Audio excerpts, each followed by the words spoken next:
ಇವತ್ತಂತೂ heavy bore ಆಗ್ತಿತ್ತು ಅಂತ ಅನ್ಕೊಳ್ಳಿ, ಮಾಡೋದು ಬೇರೆ ಕೆಲಸ ಇರಲಿಲ್ಲ ಅಂತ ಫೋನ್ ತೊಗೊಂಡು ಈ ಥರ ಪೋಸ್ ಕೊಟ್ಕೊಂಡು ವೀಡಿಯೋ ಮಾಡ್ತಿದ್ದೆ.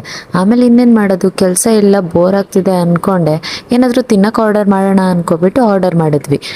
ಇನ್ನೊಂದು ವಿಷಯ ಏನಪ್ಪ ಅಂತಂದರೆ, ನಮಗೆಲ್ಲ ಎಕ್ಸಾಮ್ಸ್ ಮುಗ್ದು ರಿಟರ್ನ್ ಕಾಲೇಜ್ ಸ್ಟಾರ್ಟ್ ಆಗಿದ್ರೆ ಈ ಹುಡುಗಿಗೆ ಇನ್ನೂ ಎಕ್ಸಾಮೇ ಮುಗ್ದಿರಲಿಲ್ಲ.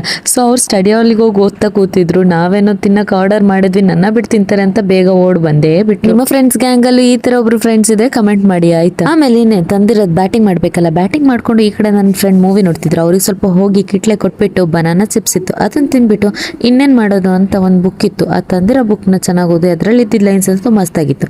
ಓದಿದ್ದು ಸುಸ್ತಾಗಿದ್ದಕ್ಕೆ ಮತ್ತೆ ಸಪೋಟ ತಗೊಂಡು ತಿಂದೆ. ಮತ್ತು ಇನ್ನೂ ಈ ಬೋರ ಹೋಗೇ ಇರಲಿಲ್ಲ. ಆಮೇಲೆ ಸ್ವಲ್ಪ ಕ್ರಾಚೆಟ್ ಕಲಿಯೋಣ ಅಂತ ಕ್ರಾಚೆಟ್ ಕಲಿತೆ. ಅದಾದ್ಮೇಲೆ ಇನ್ನೂ ಕೀಟ್ಲೆ ಮಾಡೋದು ಸಾಕಾಗಿಲ್ಲ ಅಂದ್ಬಿಟ್ಟು ಈ ಕಡೆ ಇಲ್ಲಿ ಯಾವುದೋ ಹೊಸ ಥರ ಆಯಿಲ್ ಇತ್ತು, ನಾನಂತೂ ಫಸ್ಟ್ ಟೈಮ್ ನೋಡಿದ್ದು. ಆಮೇಲೆ ಅದರಿಂದ ಏನೇನು ಉಪಯೋಗ ಅಂತ ಎಲ್ಲ ಹೇಳ್ತೀನಿ, ಬನ್ನಿ ಕೇಳಿಸ್ಕೊಳ್ಳಿ ಇವಾಗ.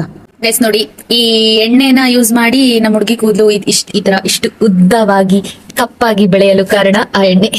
ಇಷ್ಟು ಉದ್ದವಾದ ಕೇಶರಾಶಿಯ ಸೀಕ್ರೆಟ್ ಏನು ಅಂತಂದ್ರೆ ಆ ಬೇರು ವಿತ್ ಆಯಿಲ್. ಆಯ್ತಾ, ಸಾರಿ ಗೈಸ್, ಈ ಬೇರಿನ ಹೆಸರೇನು ಅಂತ ಕೇಳಿದ್ರೆ ನಿಜವಾಗ್ಲೂ ಗೊತ್ತಿಲ್ಲ. ಬಟ್ ಇದನ್ನ ಯೂಸ್ ಮಾಡಿ ಅವ್ರ ಹೇರ್ ಅಷ್ಟು ಲಾಂಗ್ ಆಗಿ ಬಂದಿರೋದಂತೆ.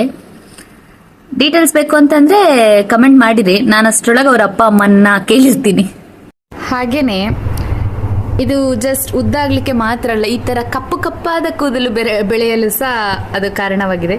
ಹಾಗೆ ಇವ್ರದ್ದು ಸ್ಟ್ರೈಟ್ ಹೇರ್ ಇರೋದು ಆ ಆಯಿಲ್ನ ಯೂಸ್ ಮಾಡಿಬಿಟ್ಟು ಕರ್ಲಿ ಆಗಿದೆಯಂತೆ. ಬೇರೆ ಏನಾದರೂ ಇದೆಯಾ ಬ್ರೋ? ಅಷ್ಟೇನಾ? ಅಷ್ಟೇ ಅಂತೆ ಗೈಸ್, ಅಷ್ಟೇ. ಸೊ ಅಷ್ಟೇ.